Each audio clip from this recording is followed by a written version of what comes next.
Thousands welcome home pardoned Korean ex-President Park.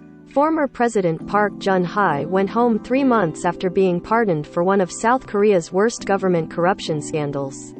Seoul, South Korea, 3 months after being pardoned for one of South Korea's worst government corruption scandals, former President Park Geun-hye went home Thursday after being released from a hospital.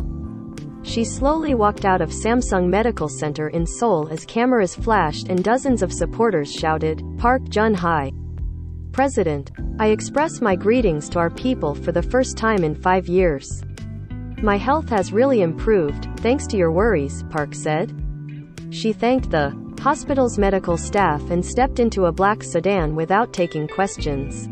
She then stopped by a cemetery and offered flowers and incense at the grave of her father, slain military dictator Park Chung-hee, and bowed quietly in. Hours later, a crowd of thousands waving national flags and balloons chanted her name amid a heavy police presence as Park arrived at her high-walled residence in her southern hometown of Daegu, where supporters covered a path near her home with hundreds of wreaths.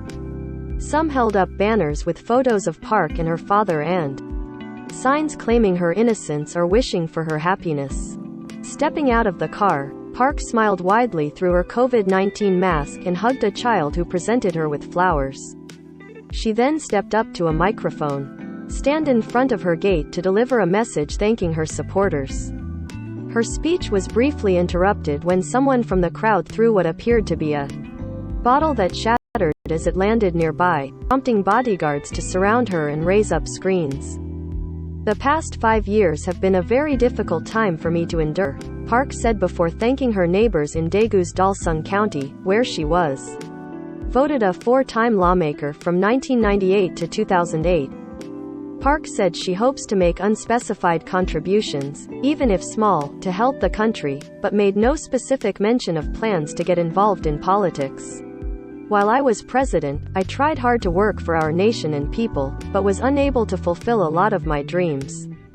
Those dreams are now up to the hands of others," Park said. Park was ousted from office and imprisoned for bribery and other crimes in 2017 in a stunning fall from grace. She has described herself as a victim of political revenge and refused to attend most of her trials. Conservatives, who were initially left in disarray by her downfall, recovered to narrowly win this month's presidential election, but only after fielding a candidate who had helped send her to jail. President-elect Yoon Suk-yeol was part of a special investigation team that indicted Park in 2017 for bribery, abuse of power and extortion, which established her as the central figure in an influence peddling scandal that also involved a shadowy confidant and a billionaire Samsung heir.